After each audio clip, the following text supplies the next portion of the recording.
आज आपण प्रमिलास रेसिपीमध्ये गणपती बाप्पांच्या नैवेद्याकरता तांदळाच्या पिठाचे मस्त असे मऊ लुसलुशीत कळीदार पांढरे शुभ्र उकडीचे मोदक तयार करतोय। पाहिलं तुम्ही किती मस्त मऊ लुसलुशीत असा इथे मोदक तयार झालेला आहे। हा मोदक बनवायची पद्धत सुद्धा अगदी सोप्या पद्धतीने इथे मी तुम्हाला करून दाखवलेली आहे। अगदी सहज कुणालाही हा मोदक करता येईल अशी।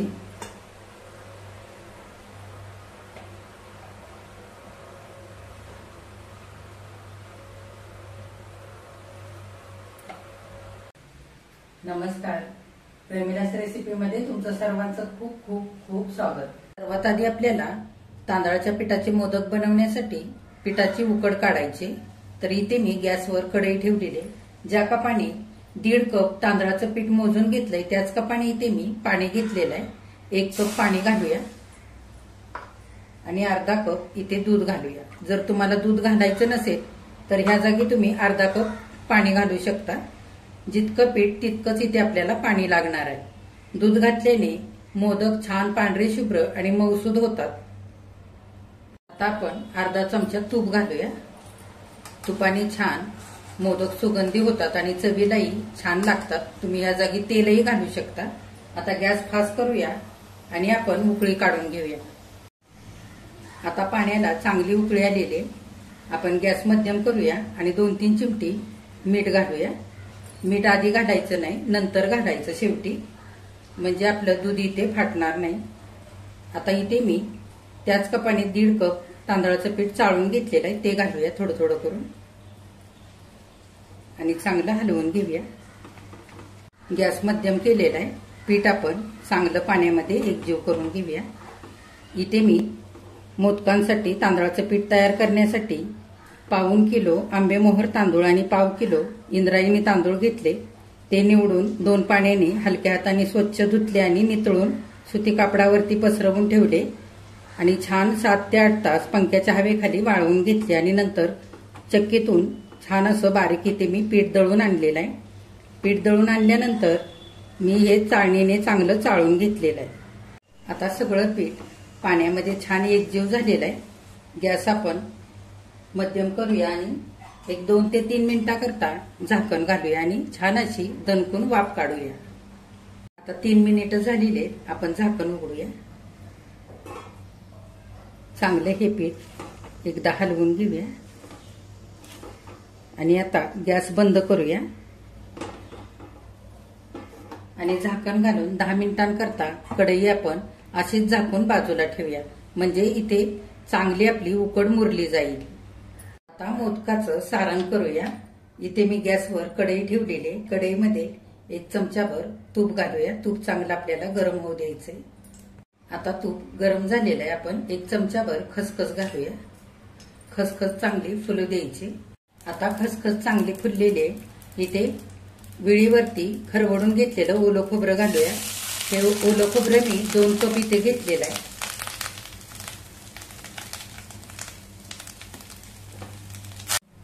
आता मिनिटभर खोबरं चांगलं परतवून झालेलं आहे।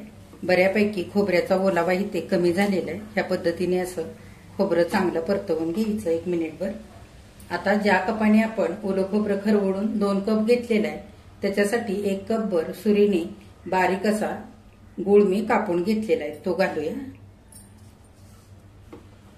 गॅस मध्यम करून गूळ आणि खोबरं चांगलं आपल्याला एकजीव करून असं मिसळून घ्यायचंय। जसं जसं आपण गूळ आणि खोबरं परतत जाऊ तसा तसा गूळ थोडासा सैल होईल आणि छान खोबऱ्यामध्ये एकजीव होईल। 2-3 मिनिटं गूळ आणि खोबरं चांगलं हलवून घेतल्यानंतर छान असा गूळ इथे खोबऱ्यामध्ये एकजीव झालेला आहे। ह्याच पद्धतीने आपल्याला सारण परतवून घ्यायचंय।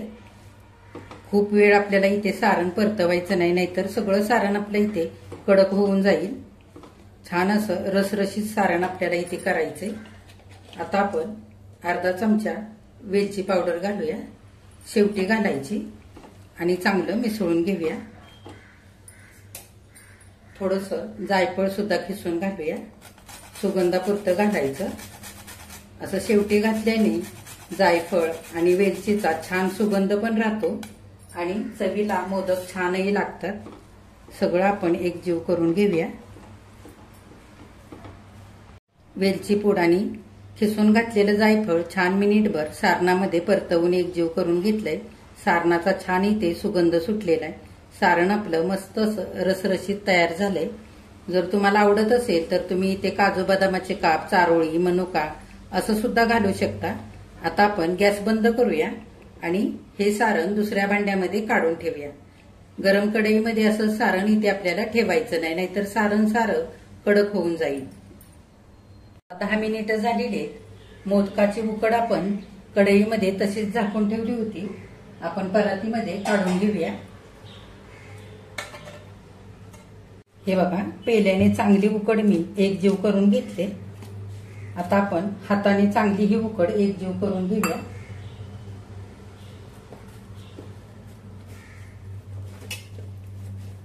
लागत असेल तर इथे आपल्याला थोडंसं पाण्याचा हात घेऊन ही उकड चांगली मळून घ्यायची. इथे मी वाटीमध्ये पाणी घेतलंय.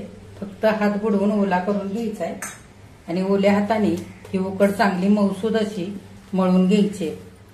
छान अशी मऊसूद मळायची, म्हणजे आपले मोदक वळून घेताना छान असे वळले जातात, कळ्याही छान पडतात आणि उकडून घेतल्यानंतर मोदक आपले चिरत सुद्धा नाहीत. हे बघा, 4-5 मिनिटं मी चांगली ही उकड थोडासा पाण्याचा हात घेऊन मळून घेतले. छान अशी मऊसूद झालेली. ह्या पद्धतीने अशी उकड व्हायला पाहिजे. हे बघा,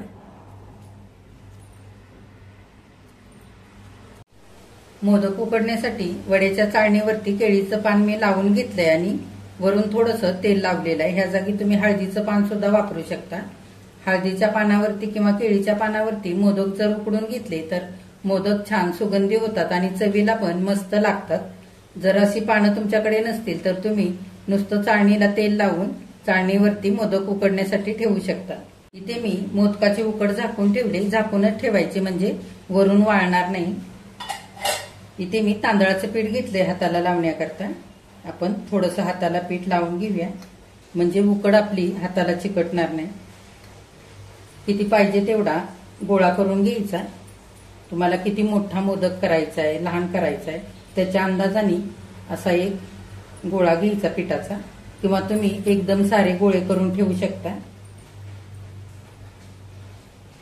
आपण थोडंसं तांदळाचं पीठ असं हाताला लावून घेऊया आणि पारी तयार करूया. हे बघा, दोन्ही हाताचे अंगठे आतल्या बाजूला ठेवायचे आणि दोन्ही हाताच्या चारही बोटांनी अशी पारी छान गोल तयार करायची. हे बघा, अशी मस्त अशी पातळ पारी इथे मी तयार करून घेतले. कडेने जर जाड असेल तर थोडंसं पातळ असं करून घ्यायचं, म्हणजे कळ्या छान आपल्याला पाडता येतात. आता आपण सारण भरूया. असं भरपूर सारण घालायचं.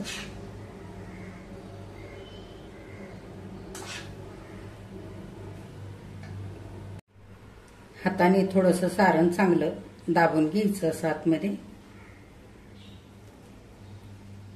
हात चांगला पुसून घ्यायचा. थोडंसं हाताला आपण पीठ घेऊया आणि छान अशा कळ्या तयार करूया.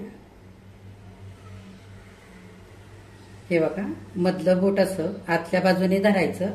अंगठा आणि मधल्या बोटाच्या शेजारच्या बोटाने बाहेरच्या बाजूला असं चिमटून कळी तयार करायची. या पद्धतीने जवळजवळ अशा कळ्या तयार करायच्या आणि खालीपर्यंत असं दाबून घ्यायचं. इथे आता 12 ते 13 कळ्या आपल्या छान अशा करून तयार झालेल्या आहेत. ज्या बाजूने आपल्याला मोदक वळवून घ्यायचा आहे त्या बाजूला अशा सगळ्या कळ्या करून घ्यायच्या, म्हणजे छान मोदक आपल्याला वळून घेता येईल. अंगठा आणि अंगठ्या शेजारच्या बोटाने असं हलक्या हाताने मोदक छान जुळवून घ्यायचा. हे बघा, वरचं जास्तीचं पीठ इथे काढून टाकायचंय आणि छान असं दाबून घ्यायचंय.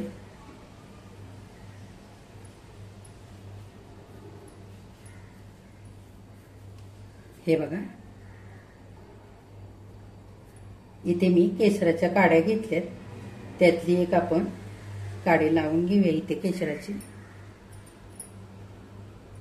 हे बघा मस्त दिसतोय मोदक.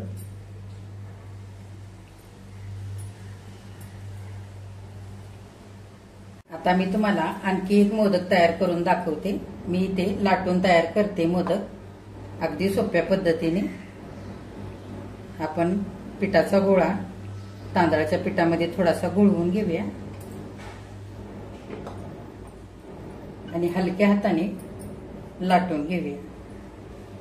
छान पातळ असं लाटून घ्यायचंय. हे बघा इथे मी पातळ अशी छान पारी लाटून तयार केली.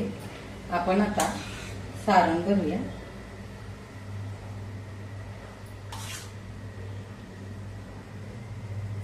असं भरपूर सारण घालायचं, हाताने चांगलं दाबून घ्यायचं. आता आपण कळ्या पाडूया. आपण साडीच्या मिऱ्या करतो ना, अगदी त्या पद्धतीने इथे आपल्याला कळ्या तयार करायच्या. त्या पद्धतीने अशा बघा सगळ्या मोदकाच्या कळ्या इथे करून घेतल्यात. आता आपण असं सारण बोटाने आतमध्ये दाबून घेऊया आणि दोन्ही बोटाने अलगद असा मोदक जुळवून घ्यायचा.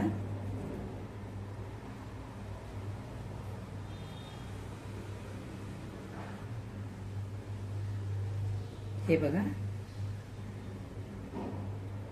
वरती जे जास्तीचं पीठ असतं ते काढून टाकायचं.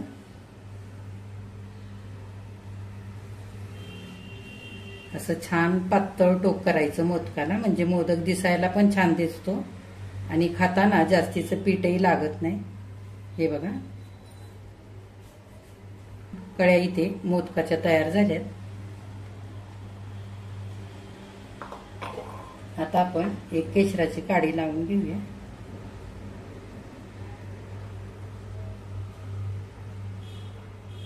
आता मोदक उकडण्यासाठी पाणी छान आपलं इथे उकळलेलं आहे. आपण पाण्यावरती ही मोदकाची चाळण ठेवूया आणि वरून झाकण घालूया आणि 9 ते 10 मिनिटं चांगले मोदक आपण उकडून घेऊया. आता 10 मिनिटं झालेली आहेत. आपण झाकण उघडूया. हे बघा इथे आपले छान मोदक उकडलेले, वरून मस्त चकाकी आलेले. आता आपण ही चाळण खाली उतरवून ठेवूया आणि 10 मिनिटं मोदक चांगले थंड करून घेऊया. गणपती बाप्पांच्या नैवेद्याकरता तांदळाच्या पिठाचे मस्त असे मऊ लुसलुशीत उकडीचे मोदक इथे करून तयार झालेले आहेत. किती छान झालेत बघा. हे मोदक करण्यासाठी आपण जेवढं साहित्य घेतलं होतं त्याच्यामध्ये मध्यम आकाराचे 12 मोदक इथे तयार झालेले आहेत. तर यंदाच्या वर्षी तुम्ही सुद्धा असे तांदळाच्या पिठाचे उकडीचे मऊ लुसलुशीत गणपती बाप्पांच्या नैवेद्याकरता मोदक बनवून बघा. तुम्ही केलेले मोदक कसे तयार झाले ते मला कमेंट करून नक्की सांगा. आजची जर रेसिपी आवडली असेल तर एक लाईक सुद्धा करा. जे कोणी आता माझ्या रेसिपीज नव्याने बघत आहेत त्यांनी माझ्या चॅनेलला जरूर सबस्क्राईब सुद्धा करा.